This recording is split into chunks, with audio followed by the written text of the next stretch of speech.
Hello guys, welcome back to another FIFA 21 video. Today I'm back in Pro Clubs, showing you the most meta Pro Clubs centre-back player build. This is a VFL competitive build that's been used in many tournaments. Spoken to a lot of VFL professional Pro Clubs players, and they all say this is a mixture between all of them, what they use. This is the same as what some of them use as well, and really good. I tried it out in game using centre-back, and it's pretty much the best all-rounded centre-back you can get.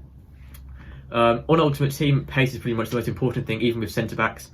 You can have centre-backs with worse defending than others, such as Joe Gomez, one of the best centre-backs to start the game because he has 82 pace, compared to centre-backs which have much higher defending and physical, who should be better, such as Chiellini, Bonucci, stuff like those, but they're just not as fast. So pace is actually still very important with this. This is a perfect mixture between both.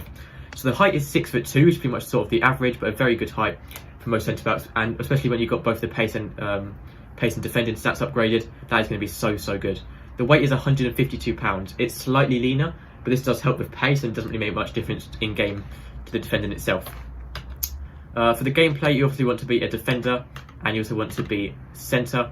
So that is a centre-back build right there. Foot, use whatever foot you want, it literally makes no difference whatsoever. And you can see these stats on screen are the complete default stats before you've upgraded anything at all. So pretty good slide tackling and standing tackle, and also the pace is pretty good as well itself. So now we're going to get on to sort of what you should spend your skill points on, and sort of stuff like that, what you should upgrade first. So we get straight into the player growth start, and then we can get straight into that. Now for the traits for the player growth, you can see physical, defending, dribbling, passing, shooting, pace and goalkeeping. This is pretty much the most overall sort of basic stats in the game. Completely ignore goalkeeping and just eliminate that one. Pretty much eliminate shooting as well. And then I'd recommend to probably eliminate dribbling as well. Obviously you can upgrade dribbling and shooting as you go later on, but there's obviously no need whatsoever to do that until you've got the other stats completely maxed out. The most important stat is probably pace, to be honest with you. Even though it's defending and physical should be the most important, on FIFA pace is pretty much everything. So pace is actually the most important. Sprint speed isn't as important as acceleration for defender. Dribbling can be quite useful, but only agility and balance. This is so you can quickly turn around and quickly move around a little bit faster to help sort of shake off attackers and defend them easier.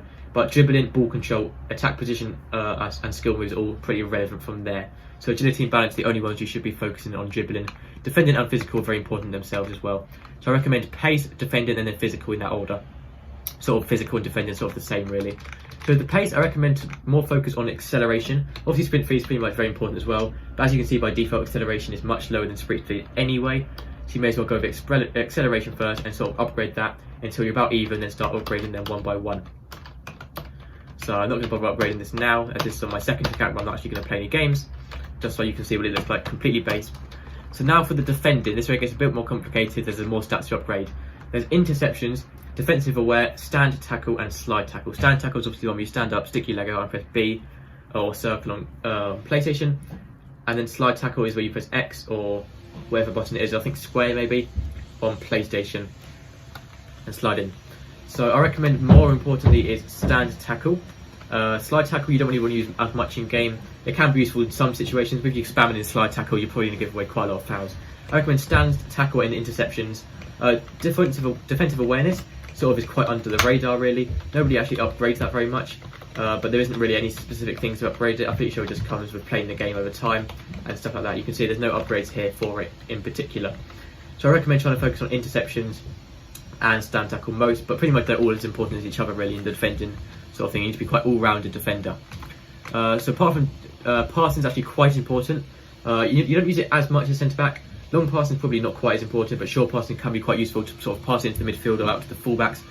When you win the ball with the centre-backs, you very rarely want to keep the ball with your centre-backs, because you can lose the ball and they will pretty much score every time. So you want to pass it as quickly as possible, and that pass has to be accurate, otherwise it's going to go straight to their attackers again. So short passing and long passing is actually quite important, as well as vision, just so you can see where you're passing it to. Crossing and curve is not really very important at all. So I recommend short passing, long passing, and then a bit of vision as well for the passing side. And then apart from that, all I'll focus on now is physical, defending, and then pace. Once you've got the pace maxed out, that's when you should start sort of ignoring pace and just focus on physical and defending. Obviously when you play the game, sometimes certain stats, such as maybe if you do 50 slide tackles in the game, will upgrade automatically by themselves, but this is obviously where you can boost it as well. So dribbling, agility is probably more important than balance. Balance is sort of more when you're on the ball. Agility is sort of turning around a bit quicker. Obviously skill moves, completely ignore that. You never really want to upgrade skill moves, to be honest, unless you've got everything completely maxed out and some reason you're just having sort of messing around.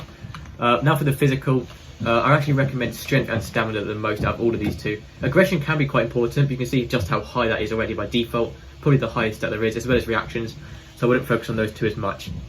I'd mainly focus on stamina, so you're going to last all game. When it's late game and their attackers are still fast, you would still want to be able to keep up with them. If your stamina's gone and you're sort of, say, an 82 pace defender, your stamina's gone, you could really drop that pace down and it's really going to be hard to keep up with those attackers. So stamina and strength is also quite important as well. As you can see, they're pretty much the lowest stats by default as well. Jumping is quite important for corners, but when you are quite tall, it's a bit easier to win the corners anyway. But I still would try and focus on jumping as well.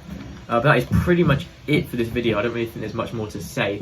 Let me know in the comments if you need help or if you have any questions about this. Anyway, that is going to be it for this video. Thank you for watching.